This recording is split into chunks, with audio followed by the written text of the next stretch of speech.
আমার নবীর উম্মত উম্মতিরা, আমার নবীর উম্মত উম্মতিরা, যদি বালা মুসিবত বিপদ আপদের সম্মুখীন হয়ে যাও, মনে রাখবে এই বিপদ বালা আসার কারণ হলো তোমাদের অন্তর থেকে নবীর প্রেম ও আদব কমে গেছে। তাই আল্লাহ তোমাদের উপরে নারাজ হয়ে জালিম পাঠিয়েছে, বালা পাঠিয়েছে। বুঝতে পারছেন তো নাকি? বলুন, কেন্দ্রে যে বসে আছে বালা নয়, বড় বালা। আমি ভুল বলছি নাকি? এর কারণটা কি? ইমাম গাজ্জালি হুজুর বলছেন, তোমাদের অন্তর থেকে আল্লাহ রসুলের মহব্বত কমেছে না কমেনি? খেয়াল করে দেখবেন, আমার কথা পেয়ে যাবে। ইমাম গাজ্জালি হুজুর আরো বলছে, যখন সমাজের মানুষ আমার নবীকে ওপেন বিয়াদবি করবে, ছোট বড় কথা বলবে, আর নবীর উম্মত দাবিদাররা যদি খামোশ হয়ে থাকে, তার উপযুক্ত যদি বিচার না করতে পারে, আমি ইমাম গাজ্জালি বলে যাচ্ছি, মনে রাখবে ওই উম্মতের বেটি, মেয়েরা, মায়েরা, স্ত্রীরা বাজারে নিলামে বিক্রি হবে। আপনি ভাবেন কি করে হতে পারে? আমরা কখনো করবো? কে বলেছেন আপনারা করবেন? আপনাদেরকে কতল করে আপনাদের মেয়েগুলোকে বাজারে বিক্রি করা হবে। শুনছেন না শোনেন না? তাহলে আব্বাস সিদ্দিকী কত কড়া জায়গায় দাঁড়িয়ে আছে, বুঝতে পারছেন? এজন্যই বলেছিলাম চেয়ারের একটা পায়া দরকার। কেন? কেউ কিছু লড়াই করতে গেলে রাজ ক্ষমতা দ্বারাই প্রতিরোধ করা সম্ভব। তো যাক, আমি সংক্ষেপ করবার আগে আমি জানতে চাইছি, এই ওয়াকফ কালা কানুন বাতিল করা কি সম্ভব? কথা বলুন, সম্ভব আছে না না? সম্ভবের প্রসেসিংটা কি? সম্ভবের প্রসেসিং কি বলবেন তো?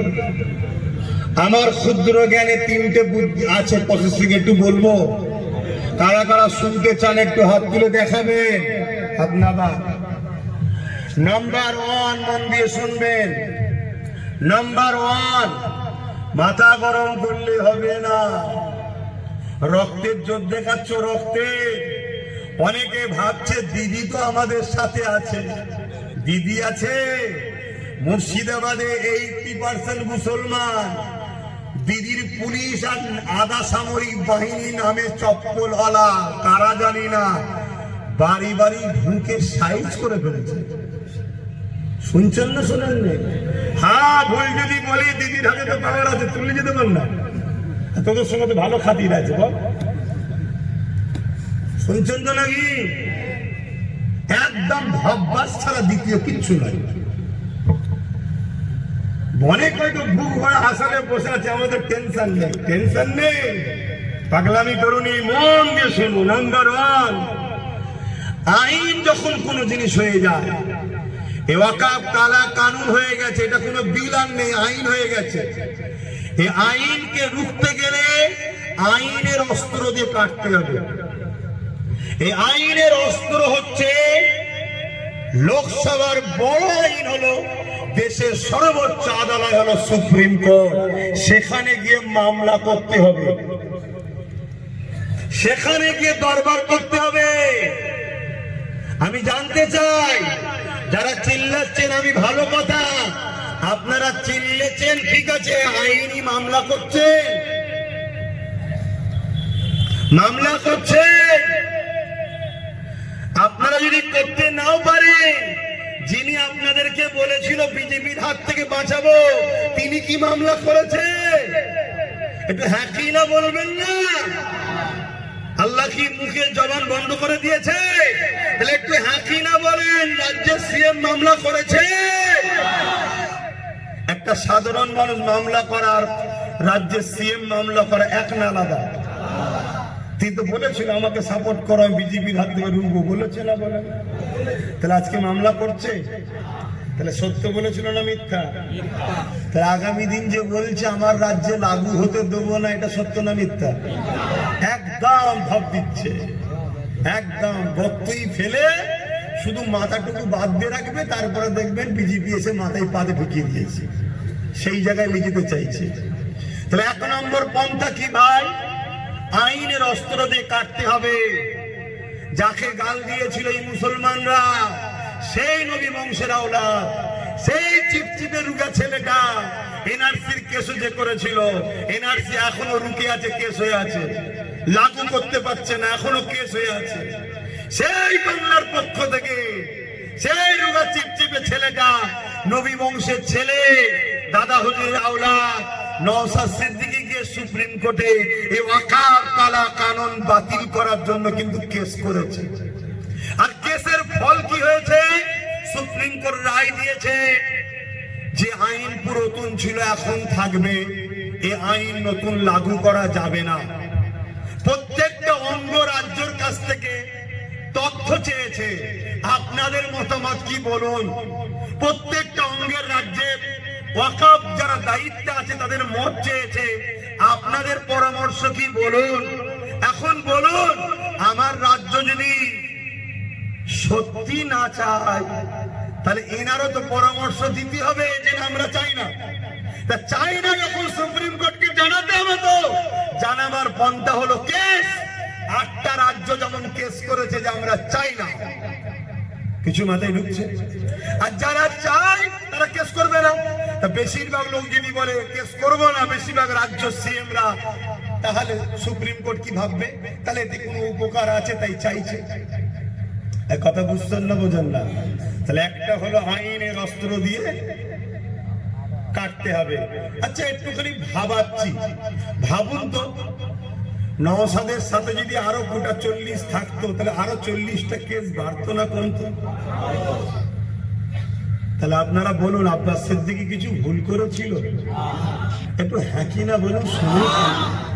আচ্ছা বলুন তো, রাজ্যে যিনি সিএম আছে তিনি যদি সিএম হতো, কিন্তু যে কুর্সিটাই বসে আছে ওই কুর্সির পায়া যদি 3টে তার থাকতো আর একটা আমাদের থাকতো, তাহলে কেস করতো না? করতো না? করলে কি বলতাম, ওঠেন পায়াটা খুলে নেবো, খুললেই সরকার পড়ে যেত। তাহলে কেস করতে ছুটতো না? ছুটতো না? তাহলে চাপে রাখার জন্য একটা পায়া দরকার আছে না? না, মাথায় ঢুকছে? ঢুকছে? হ্যাঁ ঢুকছে এবার না? কিন্তু আগে কি হবে আল্লাহ জানে, কারণ এখন 1 বছর বাকি আছে, তো তার আগে আরো কত কি আইন করে ফেলবে কে জানে। কথা বুঝলেন? আমি তো বলেছিলাম একটা দিন আসবে হয়তো আমি তোরা দিতে চাইবি, আমি আর লোবো না। তো যাই হোক, তাহলে আইন দিয়ে কাটতে হবে। দ্বিতীয় নম্বর কি? দ্বিতীয় নম্বর হলো একই কথা, সংখ্যা গরিষ্ঠতা দেখিয়ে কেন্দ্র সরকার বিল পাস করেছে, তাই তো নাকি? তাহলে আমাদের ঘরেও যত সেকুলার দল আছে সব দলকে আহ্বান করতে হবে। সব দলকে আহ্বান করে সেকুলার দলেদেরকে নিয়ে মুসলিম উলামাদেরকে আগিয়ে এসে তাদের সঙ্গে ঐক্যবদ্ধ হয়ে পার্টনারে, তাদেরকে সাপোর্ট করে নয়, ভাগিদারি পার্টনারে আমাদেরকেও রাজ ক্ষমতা তৈরি করতে হবে। রাজ ক্ষমতা তৈরি করে আদিবাসী ভাইদের বুঝাতে হবে তোদেরও জল জঙ্গল চলে গেছে, তোরাও ভাই। দলিত ভাইদের বুঝাতে হবে তোদেরকে বিভিন্ন জায়গাতে শুধুমাত্র নাচাচ্ছে, জুলুম করতে, তোরাও ভাই। এভাবে মিলে আমাদেরকে রাজ ক্ষমতা তৈরি করে সংখ্যা গরিষ্ঠতার নামে যেমন বিল করেছে, আমাদের ঘরেও দেরি হলেও 2-10 বছর পরে হলেও সংখ্যা গরিষ্ঠতা তৈরি করে ওই বিলকে আবার বাতিল করে নিজেদের মতো করে বিল করে নিতে হবে। শুনছেন তো নাকি? এবার ওই বিল যখন হবে, অনেকের বলতে পারেন তখন তো আমার মসজিদ মাদ্রাসা সব ভেঙে ফেলবে। মসজিদ মাদ্রাসা ভেঙে ফেললো অত সহজ তো প্রথম কথা নয়, তার আগে খোদার মার এসে যাবে, চিন্তার কোনো কারণ নেই। কিন্তু যদি কোনো জায়গায় প্রমোটিং করে কিছু কনস্ট্রাকশন হয়ে যায়, শুনছেন তো নাকি, বিলে এটাও থাকবে জুলুম করে করেছে বলে এটা ওয়াকফেরই সম্পদ বলে লিখে নেওয়া হবে। কথা বুঝে আসছে না? তাহলে যে রাস্তায় তারা করেছে ওই রাস্তা আমাদের করতে হবে। দ্বিতীয় অপশন, শেষ অপশন, কৃষকদের বিরুদ্ধে কেন্দ্র সরকার একটা কালা কানুন তৈরি করেছিল, জানেন তো? ওই কৃষক কালা কানুনকে কৃষক বন্ধুরা বন্ধ করে দিয়েছিলেন, মাত্র 2% হয়ে বন্ধ করে দিয়েছিলেন, তাই তো নাকি? এটা সবাই বলছে আমাদের ঘরেও করতে হবে, কিন্তু একটা জিনিস লুকিয়ে রেখেছে, এটা বলছে না। কি বলছে না? কৃষকরা সাকসেসফুল হওয়ার পিছনে পাঞ্জাব সরকারের হাত ছিল। পাঞ্জাব সরকার কৃষকদের বলেছিল আন্দোলন চালিয়ে যাও। 6 মাস 7 মাস 8 মাস বছর আন্দোলন চালিয়েছে। তাদের থাকা খাওয়া তেল গাড়ি ভাড়া সব দিয়েছে। এমনকি কেউ যদি মারা যায় পাঞ্জাব সরকার বলেছে তাদেরকে অর্থ দেবো। তাই তারা গেনার হয়েছিল, কারণ রাজশক্তির মোকাবেলায় আরাজ রাজশক্তি পিছনে ছিল। শুনছেন তো নাকি? তাহলে আমাদের তো উচিত রাজ্যের সিএম কে বলা যে আপনি পাঞ্জাব সরকারের মতো আমাদের সাথ দেন। এ বলা দরকার ছিল না? উনি সাথ তো দিয়েছেন কি দিচ্ছে না আপনারা বুঝুন। কিন্তু আমি এটা দেখতে পাচ্ছি ওয়াকাব আন্দোলন মুর্শিদাবাদে করলো। মুর্শিদাবাদের মধ্যে পুলিশ গাড়ি ঢুকিয়ে উড়ো ফায়ার করিয়ে নিরীহ মুসলমানগুলোকে কি অমানবিকভাবে অত্যাচার করে কেস কামারি দিয়ে উভয় ধর্মের মানুষের ঘর বাড়ি ভেঙে মন্দির ভেঙে মসজিদ ভেঙে মহল একটা খারাপ করে দিল যাতে আন্দোলন আর করতে না পারে। শুনছেন? ঠিক তেমনই এই বাংলাতে যারা শাসকের গুণ গাইবে তারা আন্দোলন করছে, কোনো সমস্যা নেই। যখনই ভাঙড় থেকে লাখো মানুষ বেরিয়ে এসছে বাসন্তী জীবনতলা ক্যানিং ওই দিক থেকে যখন আসছে তাদেরকে রাস্তায় আটকে রাজ্য সরকারের পুলিশের ইউনিফর্মে চপ্পল পরা গুন্ডার ব্যবহার করে নিরীহ মানুষগুলোকে মেরে হাজার হাজার হাজার ছেলের নামে মিথ্যা কেস দিয়েছে যাতে করে আন্দোলন সংগঠিত না হয়। এখন আমার ভয় হচ্ছে এই আন্দোলন বাংলায় করতে দিচ্ছে না কেন? কেন বললো তিনি নিজে আন্দোলন করো? এটা বুঝতে হবে না? হবে না? আমার তো মনে হচ্ছে সেটিং এর ব্যাপার।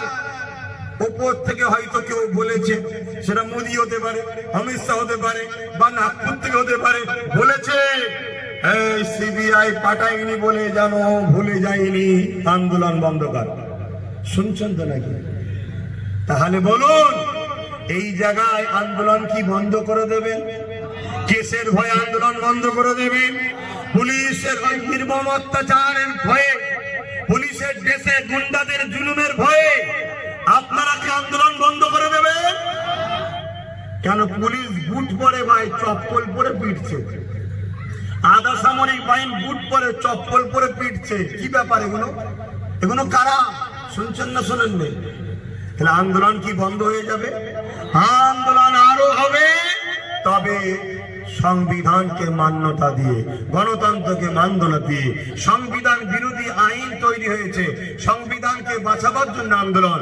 সর্বধর্মের মানুষ সংগঠিত করুন, সবাইকে বুঝান, বুঝিয়ে সবাই মিলে আন্দোলন করুন। নিরীহ মানুষের কোনো অসুবিধে না করে আন্দোলন করুন। কথা শুনছেন? এ সমাজে আন্দোলন হচ্ছে, প্রত্যেকটা আন্দোলনকে আব্বাস সিদ্দিকীর সাপোর্ট আছে, রয়েছে, আগামী দিন থাকবে। শুধু দুটো আন্দোলনকে আমার সাপোর্ট নয়, ওপেন বলে যাচ্ছি। শুনছেন তো নাকি? নাই আমাকে জড়াবার তো অনেক রকম পরিকল্পনা চলছে না। দুটো আন্দোলনকে আমার সাপোর্ট নয়। নাম্বার 1, যে আন্দোলনের নামে দেশের সম্পদ লুট হবে, দেশের সম্পদের ক্ষতি হবে, সংবিধান বিরোধী হবে, গণতন্ত্র দেশে অন্য ধর্মের মানুষের অসুবিধে হবে, সমাজ বিরোধী হবে, কাজ হবে, ওই আন্দোলনকে আমার সাপোর্ট নাই। দ্বিতীয় কোন আন্দোলন সাপোর্ট নাই?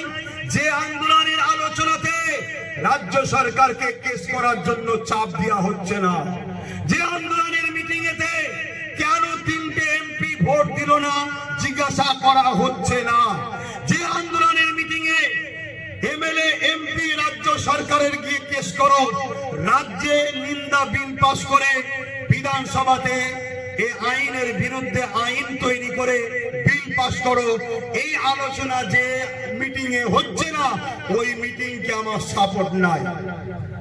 আপনারা কি অখুশি? অখুশি কেন? কেন অখুশি হবে? আপনারা কি জানেন এ তথ্য? জানেন? বলুন। কেন্দ্রে যে বিল করছে তার মধ্যে একটা অপশন রেখেছে, ওই অপশনটা হলো এই ওয়াকাফ কমিটির মধ্যে অমুসলিমদেরকে ঢুকানো হবে। শুনছেন? এটা কেন লেগিয়েছে? এটাকে দেখে অমুসলিম ভাইদের সঙ্গে মুসলমানদের একটা ডিভাইড তৈরি করবে। কিরকম? যেই বলবে অমুসলিমকে রাখা হবে, আমরা মুসলমান কি বলবো, ভাই অমুসলিমকে রাখা যাবে না, তখন কেন্দ্র সরকার বলবে দেখেছিস তোরা এদেরকে ভাই বলিস, এরা তোদেরকে রাখছে না। শুনছেন তো? কিন্তু আপনারা জানেন না, দেওবন্দ সম্পত্তিতে তাদের রেজুলিউশন করা আছে, কোন অহিন্দু মানে হিন্দু যে নয় সে ওই বোর্ডে থাকতে পারবে না, তাদের রেজুলিউশন করা আছে। শুনছেন তো নাকি? খ্রিস্টানদের রেজুলিউশন আছে, খ্রিস্টানই শুধু থাকবে, অন্য ধর্মের লোক থাকতে পারবে না। পাঞ্জাবিদের রেজুলিউশন আছে, তারাই থাকবে, অন্য ধর্মের লোক থাকতে পারবে না। পুরীতে যে মন্দির আছে ওই মন্দিরের রেজুলিউশন আছে, হিন্দু ছাড়া অন্য কেউ থাকতে পারবে না। কি বলে তিরুপতি মন্দির, কেদারনাথ মন্দির, আমার হিন্দু ভাইদের বিশ্বাস সেটা, তাদের রেজুলিউশন করা আছে। কি বলে অন্য কোন ধর্মের লোক তাতে থাকতে পারবে না, শুধুমাত্র হিন্দু থাকবে। আমি জানি তারা ঠিকই করছে, তাদের ধর্মীয় বিশ্বাস তাদের থাকবে, ঠিক না বেটি? ঠিক তেমনই ওয়াকাবেরও রেজুলিউশন করা আছে, মুসলমানই শুধু থাকবে, অমুসলিম থাকতে। জোরে বলুন। তাহলে কেন্দ্র সরকার এই যে অমুসলিমকে ঢুকাতে চাইছে, এটা নাই করছে না অন্যায় করছে? তাহলে এর বিরুদ্ধে কথা বলতে হবে না, হবে না? শোনো, অন্যায়ের বিরুদ্ধে যদি কথা না বলে, হাত দিয়ে নাই, মুখ দিয়ে নাই, অন্তর থেকে ঘৃণা যদি না করে, তার মধ্যে ঈমান, আমার নবী বলছে ঈমান নাই। তাহলে কেন্দ্র সরকার যেটা করতে চাইছে নাই না অন্যায়? অমুসলিমকে ঢুকাতে চাইছে অন্যায় তো, তাহলে এর বিরুদ্ধে করতে হবে না, হবে না? বলে সে যেই হোক, ওয়াকাফের ভিতরে অমুসলিম ঢুকালে তার বিরোধী করার দরকার আছে না নাই? যদি বিরোধী না করে, রাসূলের হাদিস অনুযায়ী অন্যায় যে বিরোধী করবে না তার মধ্যে ঈমান থাকবে না। কথা শুনছেন তো নাকি? তাহলে যেই এই অন্যায় করবে তার বিরোধীর দরকার আছে না নাই? হাত তুলে আল্লাহকে সাক্ষী দিয়ে বলেন বিরোধীর দরকার আছে না নাই? দিল থেকে বলছেন না মুখ থেকে? দিল থেকে না মুখ থেকে? হাত না বান। তাহলে অমুসলিম যে ঢুকবে তার বিরোধী করতে হবে, তাই তো নাকি? 2025-এ কেন্দ্র সরকার আইন করছে অমুসলিম ঢুকাবে, তাই তো নাকি? এটা হ্যাঁ কিনা সারা দেন? তাহলে 2024-এ রাজ্য সরকার পশ্চিম বাংলার ওয়াকফ বোর্ডে দুজন হিন্দুকে ঢুকিয়েছে, প্রতিবাদ থেকে করবে? বলুন। আর কথা নেই কেন? কথা বলেন, ঈমান চলে যাবে। কথা সারা দেন। এর প্রতিবাদের দরকার আছে না নাই? দরকার আছে না নাই? হাত তুলে আল্লাহকে সাক্ষী দিয়ে বলুন দরকার আছে না নাই? দরকার আছে না নাই? দরকার আছে না নাই? তাহলে বিজেপির থেকে 1 বছর আগে রাজ্য সরকার অমুসলিমকে ঢুকিয়ে দিয়েছে ওয়াকফ বোর্ডে। এই শুনছেন? কিন্তু আপনারা জানেন না কেন? আপনাদের ঘরে মোল্লা মৌলী সাহেবরা বলেন কেন? রাজ্যের মোল্লা মৌলী সাহেবের বড় অংশকে দিদি কিনে রেখেছে। আমার বিষয় বলবি না, যা বলবি শুধু বিজেপির বিরুদ্ধে বলবি, আর মোল্লারা ভয় আমার কোলে থাকে। শুনছেন তো নাকি? ওসব নওসাদ টওসাদ চলবে না, শুধু আমার কোলে রাখবি। শুনছেন? মাঝে ঢুকছে। তাহলে আব্বাস সিদ্দিকী ওর বিরোধী যেমন করছে, এ যে অন্যায় করেছে এর বিরুদ্ধে বলবে না? এজন্য বাবা আমার সবার সঙ্গে মতের মিল হচ্ছে না, তাই আমি সবার সাথে নাই। যারা অন্যায়ের প্রতিবাদ করবে, ওখানেও যে ভুল করেছে বলবে, এখানেও যে ভুল হয়েছে বলবে, তাদের প্রোগ্রামকে আমি সাপোর্ট করছি। যারা ওর বিরোধী করবে আর এর গুণগান গাইবে, তার সাথে আমি নেই। আমার কথায় কে কে কষ্ট পেলেন একটু হাত তুলে দেখাবেন। আপনারা কষ্ট পেয়েছেন না? ওই মুরব্বীটা হাত তুলেছে, কষ্ট পেয়েছেন? হ্যাঁ, তাহলে এখন ধরে ওয়াজটা কি এইভাবে শোনেন না তো? হ্যাঁ, কষ্ট পেয়েছেন সত্যি? আপনি বলেন, আমি কিছু ভুল বললাম? আমাদের ওয়াকফ মসজিদ, মাদ্রাসা, কবরস্থান, ঈদগাহ, সেখানে অমুসলিম ঢুকানো কি উচিত হয়েছে রাজ্যের সিএম? প্রমাণ নেবেন? প্রমাণ? হ্যাঁ, এই প্রমাণ নেবেন? আমার কাছে ফটোকপি রয়েছে। শুনছেন? আমার কাছে ফটোকপি একদম জলজল করে রয়েছে, চিন্তার কোনো কারণ নেই। সব পুরো রেখে কাজ করতে হয়। এই দেখো, এখানে কেউ আছে পড়তে পারবে ইংলিশ? কেউ থাকে তো আসেন, করে দেখুন। দুটো নাম পুরো দাগ দিয়া দেখুন, পশ্চিমবঙ্গ সরকার কি করেছে দেখুন, অলরেডি অমুসলিমকে ঢুকিয়ে দিয়েছে। এটা বিজেপি ঢুকাবার জন্য আইন করেছে 2025-এ, আর 24-এ তার 1 বছর আগে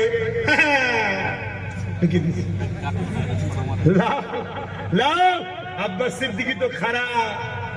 আব্বাস সিদ্দিকীর বাড়িতে পুলিশ পাঠাতেই লাগে। কি পাঠাও পাঠাও, তোমার হাতে রাজ পাওয়ার আছে, তুমি পাঠাবে না, পাঠাও না। কিন্তু মনে রেখো, ফেরাউনও মরেছে, সাদ্দাতও মরেছে, নমরুদও মরেছে। ফেরাউনকে গিয়ে একবার জিজ্ঞেস করে এসো, বেটা কেমন আছিস রে এখন, তারপরে একটু রিস্ক লিস। শুনছেন কথা ক্লিয়ার? সত্যি করে বলুন, আমার উপরে কারো ব্যথা হয়েছে? কারো ব্যথা হয়েছে? তাহলে আগামী দিন, গত 3 মাস ধরে প্রচার করছি, ওয়াকফ বিলের আগে থেকেও প্রচার করছে, ব্রিগেড ডাকবো। শুনেছেন না শুনেননি? হাত তুলে বলুন কারা কারা শুনেছেন। শুনেছেন? দেখেন সবাই। আবার সাক্ষী চাইছি, আগামী দিন আমি একা, কে থাকবে জানার দরকার নেই, আমি থাকবো। আমার বাপ ভাই কারা আমার সাথে ব্রিগেডে যেতে রাজি আছেন? হাত তুলে দেখান। রাজি আছেন? রাজি আছেন? ডেটটা এখন ঘোষণা করছি না, কেন আমি পুরো বাংলার অলিতে গলিতে ঘুরছি, সব জায়গায় হাত তুলে সাক্ষী নিচ্ছি। আমার টার্গেট 25 থেকে 30 লক্ষ লোকের একটা জমায়েত করব। ইনশাল্লাহ হবে না? তবে যেভাবে লোক হাত তুলেছে সব জায়গায়, এই হাত যদি ইমানদারের হয়, আমার আল্লাহ যা ভাবছি তার ডবল হয়তো করে দেবে। আর যেটা হবে সেই দিন আমি এটাও আপনাদেরকে বলবো, সর্বধর্মের মানুষের জন্য ডাকবো, দেশের জন্য ডাকবো। পাশাপাশি আমাদের ধর্মীয় অধিকার যে হরণ হচ্ছে, তাদের কালা হাতকে ভেঙে দিয়ে আমাদের অধিকারকে ছিনিয়ে নেবার জন্য ডাকবো। আপনারা আমার সাথে সত্যি সাথ দেবেন তো? গাড়ি ভাড়া দিতে পারবো না, তেল খরচ দিতে পারবো না, কেন আমাকে কেউ করাবে না, আমি নিজে করবো। তারা নিজেদের গাড়ির পয়সায় নিজেদের খাবার নিয়ে যেতে রাজি? হাত তুলে দেখান। মারহাবা, নারে তাকবীর, নারে জিহাদ, কুরআন ও সুন্নাহ, কুরআন ও সুন্নাহ, দ্বীন ইসলাম, দ্বীন ইসলাম, নারে জিহাদ। ভারতবর্ষের সংবিধান, ভারতবর্ষের সংবিধান, ভারতবর্ষের সর্বধর্মের মানুষের ঐক্য, নারে জিহাদ। মনে থাকবে বাপজান আমার, দোয়া করব। তার আগে আমি জানতে চাইছি, আমি ভুল করছি না তো? ভুল করছি না তো? আগামী দিনে একটা পায়ার প্রয়োজন আছে না? না, এটা মাথায় রাখবে। বাকি জায়গায় যাকে দরদ যদি হয় বা ইনাকে যদি দরদ হয় আলাদা কথা, কিন্তু ছেড়ে দিউনি। সব ছেড়ে দিলে বলবে দিল্লি যা, সব ছেড়ে দিলে বলবে দিল্লি যা। আর ধরে রাখো, বলবেন না না ঠিক আছে তোর সাথে আমি আছি, যা বলবো তাই শুনবে। শুনছেন তো নাকি? আমার ইমাম সাহেব, মৌলানা সাহেব, ভাইরা, বাপের ভাইরা, ভুল বুঝবেন না, আগিয়ে আসুন, আগিয়ে আসুন। আমি কথা সংক্ষেপ করছি। আগামী দিন এই আন্দোলন যেখানে যেখানে হবে, বললাম যারা সত্যি হকাবের জন্য আন্দোলন করছে তাদের সাপোর্ট আমি রয়েছি। আর যেখানে শুধুমাত্র একজনের তেল মাখানো হবে আর একজনের বিরোধী করা হবে, আমি সেখানে নাই। ভুল করছি, ভুল করছি, ভুল করছি, তওবা করব। আসো, বিসমিল্লাহির রহমানির রহিম।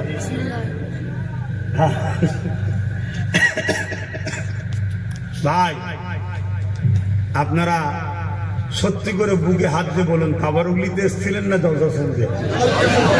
বিসমিল্লাহ বলে সামনেতে শুরু হবে। যার নসিবে আছে সে পাবে, যার নসিবে আছে পাবে না। আল্লাহ চাইলে হয়ে যেতেও পারে, বরকত, ঠিক তো হয়ে যেতেও পারে, কিন্তু সামনে থেকে শুরু হবে, সামনে থেকে শুরু হবে, সামনে থেকে শুরু হবে। আসেন সকলে।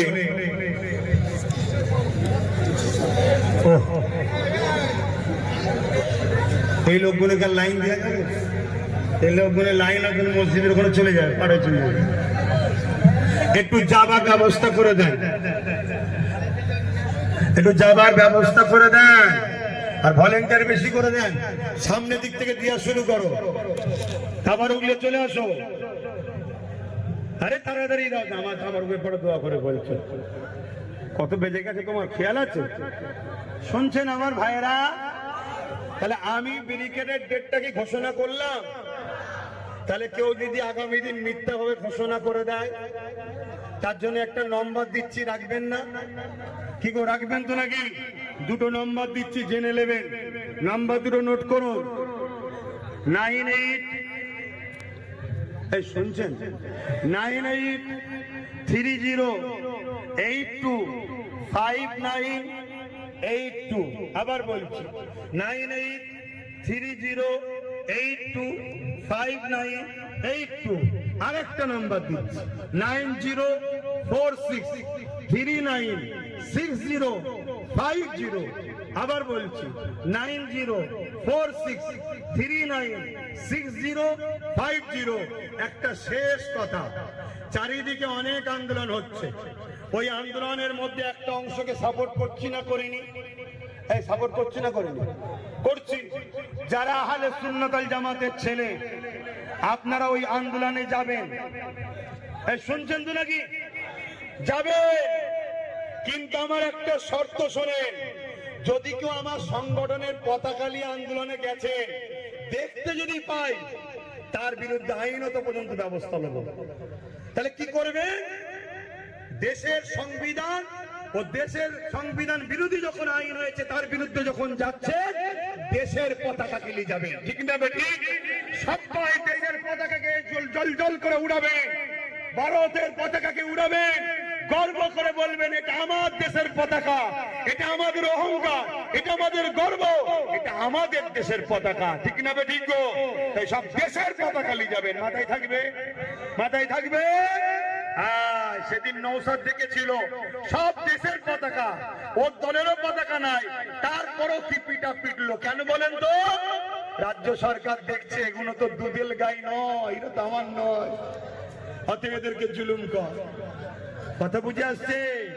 দেন তাবারুক, দেন তাবারুক দেন। কথাগুলো মনে থাকবে তো নাকি? না তাবারুকের সাথে খেয়ে ফেলবে? তাবারুকের সাথে খেয়ে ফেলবে? বাঁচতে যদি চান আইনের অস্ত্র দিয়ে কাটুন। রাজ্য সরকারকে বলুন কেস করতে। হ্যাঁ, 3টে এমপি কেন গেল না? কই ফেললেন? এতগুলো এমএলএ এমপি সব কেস করতে বলুন।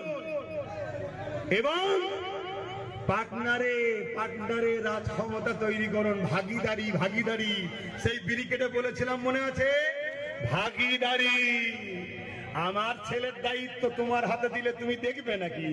আমার ছেলেকে আমি দেখবো, আমার যা আছে আমায় ভাগ দে, তোর ভাগ তুই নে। এই পার্টনারে কাজ করতে হবে, নাই গেনার হতে পারবেন না। দাও তাবারুক, দাও তাড়াতাড়ি। কি করে দেবে বলে না?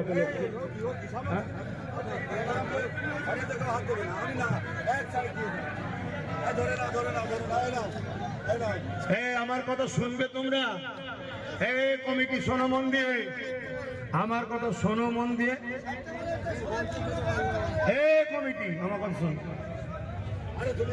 আমার কথা শুনবে তো? তাবারুক দাঁড়াও, আমার কথা শোনো।